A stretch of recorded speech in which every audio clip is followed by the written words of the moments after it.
탄핵안 가결 이후에요. 좀처럼 사분오열 상황이 수습이 안 되고 있는 바로 국민의힘 이야기입니다. 영상 보고 이야기 나눠보시죠. 방금 대통령이 녹화로 준비한 것으로 보이는 대국민 담화를 했습니다. 사실상 내란을 자백하는 취지의 내용이었습니다. 당론으로서 탄핵을 찬성하자는 제안을 드립니다.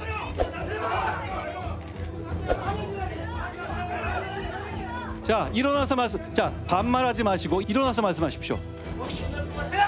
대통령 윤석열 탄핵 소추안은 총 투표수 300표 중 가 204표 가결되었음을 선포합니다. 누구 때문입니까? 책임질 사람은 지도부입니다. 우리가 대장이 책임지지. 전혀 녹화로 준비한 것으로 보이는.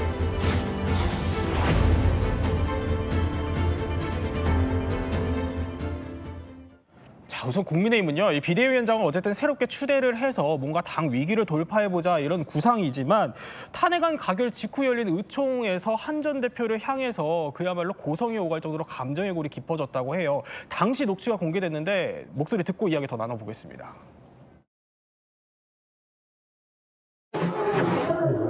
거치고 나서 당 대표 자격으로 여기 설명을 하시는 게 맞지 않습니까?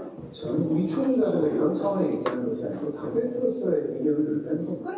나선한 현 대표님이 더 이상 당 대표로 수행하는 것은 불가했다고 지정자가 있습니다. 그래서 이 자리에서 그걸 주셔야 된다고 생각합니다. 이 구간은 아주 오래전부터 해왔습니다. 누구 때문입니까? 여러분, 비상계엄은 제가 한 게 아닙니다.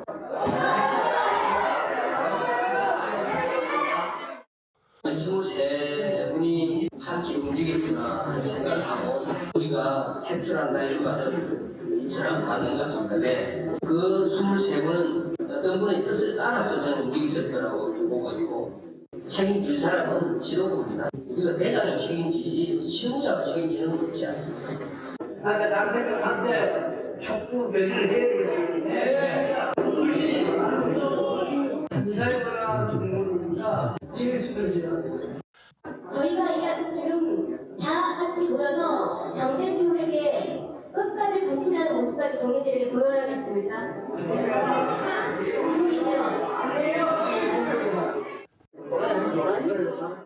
저런 거 갖다가 분단식의 그런 식의 윤석열은 지금 되게 찌른 거야. 자, 사실 의원총회의 목소리가 저렇게까지 공개된다는 거는 거의 전례가 없는 일이잖아요. 그렇습니다. 저도 의원 생활을 했습니다만 예.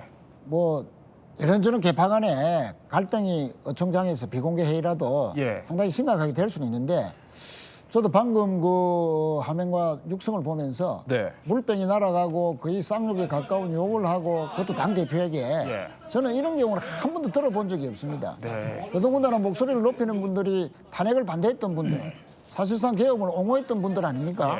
그래 놓고 탄핵에 찬성했던 국민의 민심에 그래도 가까이 가려 했던 당대표를 사실상 와해시키고 쫓아내놓고 그 과정에서 저런 말씀들을 했다.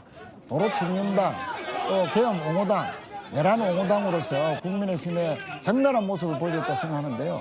과연 저런 모습에서 아무리 지도부가 바뀌고 비대위원장으로 저런 인식을 가진 분이 온다면 과연 국민들이 국민의힘 당을 어떻게 볼 것인가.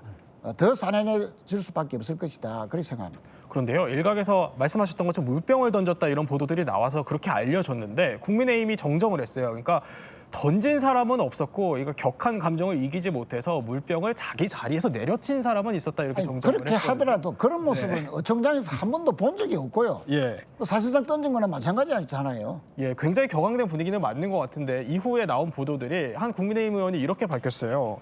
그러니까 뭐 심리적 동지 관계는 이번 저 녹취 공개된 이후로 사실상 물 건너간 거나 다름없다 이런 보도들도 나오던데 국민의힘 내부 상황은 어때요? 그렇죠. 지금 비공개 의총인데 이게 녹취가 이제 예. 보도를 통해서 내부에서 나왔기 때문에 여기에 대해서 의원들은 당연히 당황할 수밖에 없지 않겠습니까? 왜냐하면 다음번에도 비공개 의총을 했을 때 또 예. 누군가가 녹취를 한다라고 생각하면은 본인의 의사표시를 제대로 개진을 할 수가 없는 상황이기 때문인 것이죠. 그리고 네. 저 녹취는 아무래도 지금 한동훈 대표에 대해서 두둔하는 내용으로 지금 또 국민의힘에서 친윤계에서는 짜집기가 되었다라는 이야기까지 하고 있는 그렇더라고요. 상황이기 예. 때문에 저는 이것을 또 뭐 지도부에서 색출해야 된다라고까지 이야기하고 있지만 색출이라든지 지금 해당 행위라는 이야기도 나오고 있거든요. 예. 그건 좀 과하지 않나라고 생각하는데 이러한 형태의 녹음 같은 것을 하지 않는 것으로 서로 간에 좀 신사협정을 맺어야 된다고 해야 될까요? 지금은 언제 누가 녹음을 할지 모르니까 예. 이 상황이 굉장히 개탄스럽고 국민의 입장에서 정말 설상가상의 상황들이 너무 오래 지속이 되고 있다. 이 탄핵 국면에 있어서 그리고 국민들께서 불안하신 상황을 여당으로서 잠재우고 이걸 안정화시켜야 되는데 그런 모습들을 전혀 보이지 못하고 있다는 점 여기에 대해서 우리 의원들이 한번 배치의 무게를 느껴봐야 되지 않나라고 생각합니다. 어쨌든 전국을 수습할 돌파구로는 비상대책위원장을 꾸리는 걸로 국민의힘은 가닥을 잡고 있습니다. 근데 며칠째 이 비상대책위원장이 누가 되는지 계속 논의만 지지부진하고 얘기는 안 나오는 것 같더라고요. 일각에서는 뭐 권성동 원내대표 원톱 체제로 갈 거냐, 아니면은 유력하게 거론되는 권영세 의원이랑 같이 투톱 체제로 갈 거냐. 어쨌든 이래나 저래나 다시 도로 친윤당 아니냐 이런 비판들이 피할 수는 없을 것 같은데 어떻게 좀 보세요? 예, 그렇습니다. 그러니까 통상적으로 뭐 당이 이제 아주 위기 상황에 봉착하거나 하면 예. 외부에서 외과 의사를 모시지 않습니까? 그래서 이제 네. 대대적인 수술을 하고 뭐 이런 건데 외부 집도의. 예. 그렇죠. 그런데 지금 경우는 흘러가는 분위기가 그렇게 흘러가는 것 같지가 않고 예. 결국 춘윤계 아무개 뭐 당 안에 있는 인사든 당 밖에 있는 인사든 간에 예. 그렇게 지금 가닥이 잡혀가는 그런 분위기고 그리고 권성동 원내대표가 결국은 이제 임명을 하게 되지 않겠습니까? 지금 보면 뭐 선수별로 예. 추천을 해라. 그렇게 추천을 여러 명 복수를 추천을 받아서 그 가운데 한 명을 이제 선택을 하겠다 이제 이건데 결국 선택권은 권성동 원내대표에게 있다는 거죠. 예. 그럼 어떤 인물을 택할까요?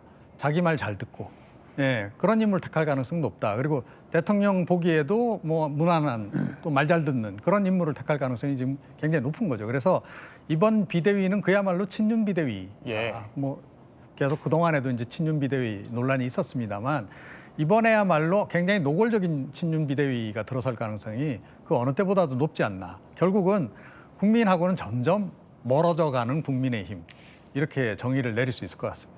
짧게 여쭤보면 당의 기류는 어떻게 좀 보고 계시고 앞으로 어떻게 좀 헤쳐나가야 된다고 그러니까 보세요? 지금 비대위원장을 내부에서 찾아야 된다라고 이야기를 했던 것은 아마도 예. 지금 한동훈 대표가 나간 이후에 비대위원장을 찾는 것이잖아요. 예. 근데 한동훈 대표가 작년 12월 딱 1년 전에 비대위원장으로서 들어왔고 그 이후에 어떻게 보면 당의 중진들과의 그 소통이 좀 미흡했던 부분들 이런 것이 있지 않았나 싶습니다.